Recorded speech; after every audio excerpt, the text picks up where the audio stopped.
নমস্কার বন্ধুরা, আশা করি সবাই ভালো আছেন। আমি লাস্ট কয়েকদিন ভিডিও নিয়ে আসতে পারিনি পার্সোনাল কিছু সমস্যার জন্য। অ্যাকচুয়ালি আমি বাইরে রয়েছি, যে কারণে ভিডিও পোস্ট করতে পারছিলাম না, রেকর্ড করতে পারছিলাম না। আজকেও আমি বাইরে আছি, কিন্তু আজকে আমি চেষ্টা করছি একটা ভিডিও বানানোর। আমি ভিডিও পোস্ট না করলেও পাবলিক টেলিগ্রাম চ্যানেলে কিন্তু আপডেট দিয়েছি আমার পক্ষে যতটা সম্ভব হয়েছে, এবং আমার যে ভিউ সেই ভিউটাও আপনাদের সামনে তুলে ধরেছি পাবলিক টেলিগ্রাম চ্যানেলে। কাজেই যারা পাবলিক টেলিগ্রাম চ্যানেল এখনও জয়েন করেননি অবশ্যই জয়েন করে যান। আমি কিন্তু ওখানে ম্যাক্সিমাম আমার যে ভিউ সেই ভিউ পোস্ট করার চেষ্টা করি। সেই সাথে আমি ইউটিউবে একটা কমিউনিটি পোস্ট করেছি, যে কমিউনিটি পোস্টে আমি লিখেছি আপনার পছন্দের কোনো স্টক যেটা টেকনিক্যাল অ্যানালাইসিস আপনি চাইছেন সেটা আপনি কমেন্টে লিখুন, আমি চেষ্টা করব আমার দিক থেকে যতটা সম্ভব হেল্প করা যায়। সেই সাথে আজকের ভিডিও থেকে যে দুটো স্টক নিয়ে ডিসকাস করব, একটা হলো টাটা মোটরস এবং আরেকটা হলো টাটা পাওয়ার। টাটা গ্রুপের খুব ভালো দুটি স্টক। টাটা মোটরস কিন্তু বেশ কিছুদিন ধরে একটা কন্টিনিউ ফল দেখাচ্ছে, মার্কেট নেগেটিভ, এবং সেই সাথে নেগেটিভ মার্কেটে এই স্টকটিতে বেশ ভালো রকমের পতন দেখা যাচ্ছে। স্টকটি অলরেডি যাদের পোর্টফোলিওতে রয়েছে তারা এই স্টকটি নিয়ে একটা চিন্তার মধ্যে রয়েছেন যে স্টকটি আর কতটা নিচে পড়তে পারে।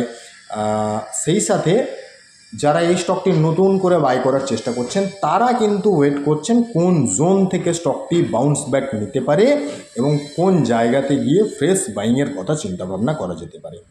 তো প্রথমেই একটা বিষয় আমি এখানে বলবো, মার্কেট কিন্তু ওভারঅল মার্কেট কিন্তু এই মুহূর্তে negative. Nifty, bank Nifty, small cap, mid cap প্রত্যেকটাই 200 EM থেকে সাপোর্ট নিয়ে বাউন্স ব্যাক করার চেষ্টা করছে। তো এই যে 200 EM সাপোর্ট, এখান থেকে বাউন্স ব্যাক নেওয়ার পরে কিন্তু ফ্রেশ বাইংয়ের ব্যাপারে চিন্তাভাবনা করার জায়গাটা তৈরি হলে আমার মনে হয় ভালো হবে। আদারওয়াইজ যদি লং টার্মের চিন্তাভাবনা থেকে থাকে সেক্ষেত্রে এখন থেকেই কিছু কিছু স্টক কিন্তু যেগুলো ভালো ফান্ডামেন্টালের স্টক সেগুলো অল্প অল্প করে বাই করা যেতে পারে। এটা আমার নিজস্ব মতামত, আমি কোনো রিকমেন্ডেশন দিচ্ছি না, বা আমি এটাও বলছি না আপনারা এক্ষুনি গিয়ে কোনো স্টক বাই করে নিন। আমি জাস্ট আমার ভিউটা বললাম যে লং টার্ম পোর্টফোলিওর ক্ষেত্রে এই সময় কিন্তু আস্তে আস্তে অল্প অল্প করে বাইং করা যেতে পারে। তো আপনারা নিজেদের ফিনান্সিয়াল অ্যাডভাইজারের সাথে কথা বলবেন, তারপরে এইসব ব্যাপারগুলো নিয়ে ডিসিশন নেবেন।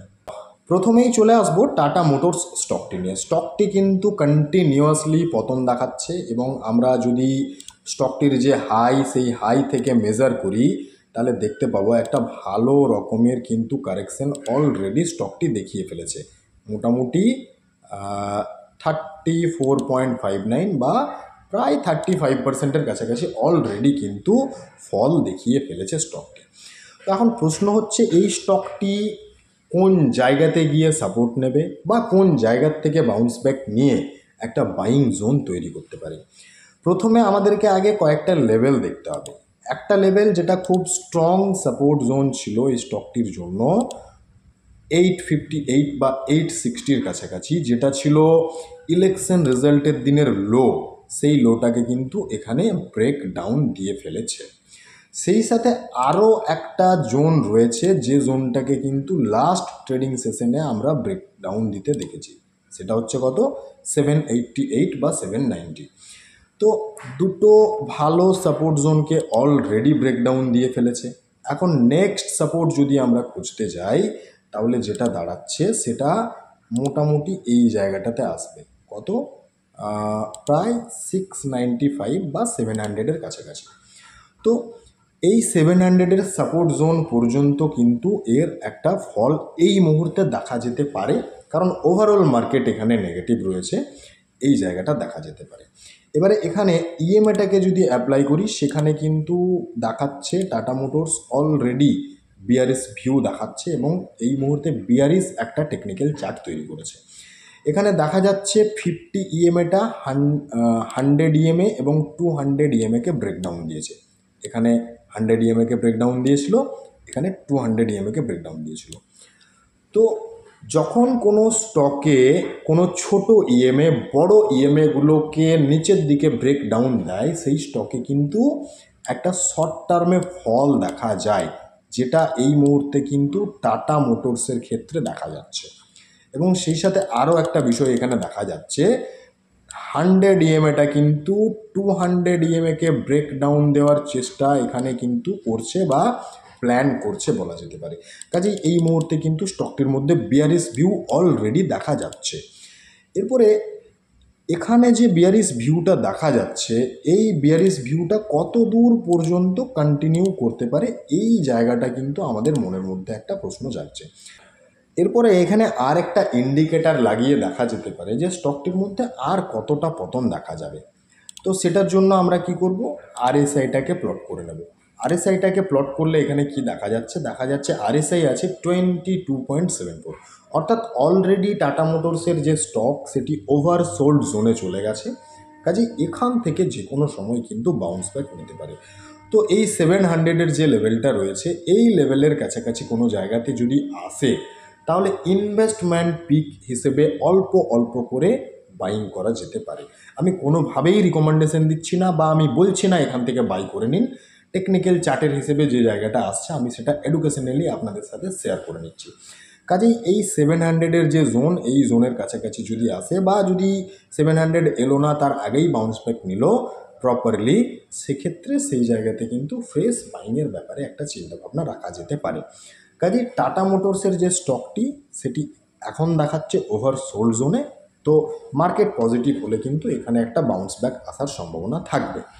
নেক্সট আসি টাটা পাওয়ার নিয়ে। টাটা পাওয়ার স্টকটি কিন্তু টাটা মোটরসের তুলনায় যথেষ্ট স্ট্রং রয়েছে এবং একটা ভালো জোনে এই মুহূর্তে কিন্তু দাঁড়িয়ে রয়েছে।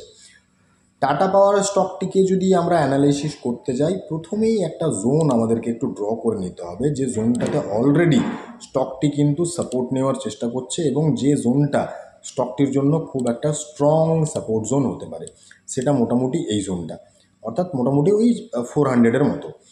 তো যে জোনটাকে অলরেডি ব্রেক ডাউন দিয়ে ফেলেছিল, সেই জায়গাটাকে কিন্তু গতকালকে ওপরে ক্লোজিং দিয়েছে, যদিও ওপর থেকে কিন্তু একটা রিজেকশন দেখা গেছে এই স্টকটির ক্ষেত্রেও।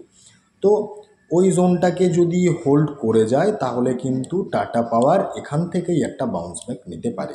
কারণ হচ্ছে কি, এই জায়গাতে আরও একটা বিষয় আমরা দেখতে পাচ্ছি, স্টকটি এইখানে যে কনসলিডেশন জোনটা বানিয়েছিল সেই জোনটাকে কিন্তু এখানে ব্রেক আউট দিয়েছিল, কিন্তু মার্কেট নেগেটিভ হয়ে যাওয়ার কারণে এখানে দেখা যাচ্ছে স্টকটির মধ্যে পতন হয়েছে এবং লোয়ার লো বানানো শুরু করেছে।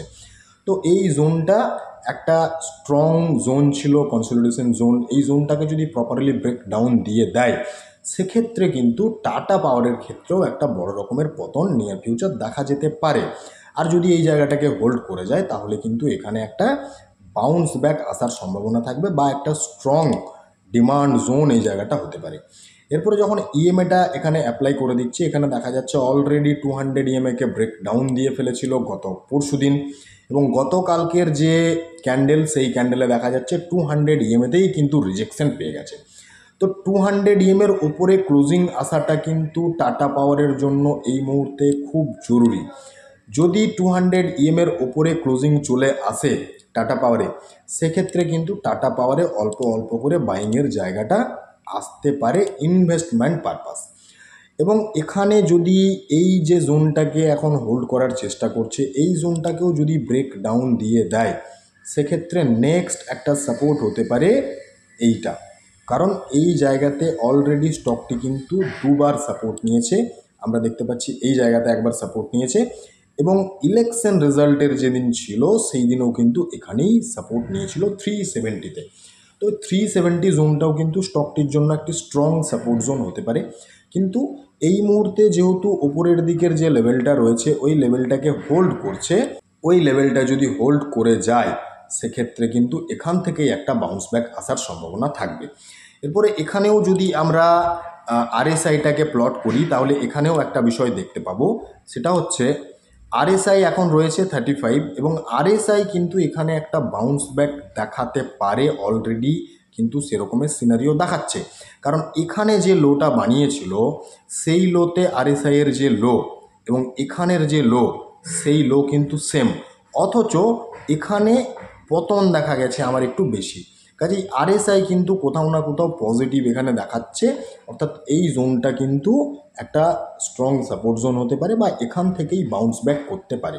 কিন্তু যেহেতু ওভারঅল মার্কেট নেগেটিভ রয়েছে, যতক্ষণ না পর্যন্ত মার্কেটে পজিটিভ কিছু বিষয় দেখা যাচ্ছে, ততক্ষণ কিন্তু এই জায়গাগুলো যে কোনো সময় ফেল করে যেতে পারে, এই বিষয়টা মাথায় রাখতে হবে।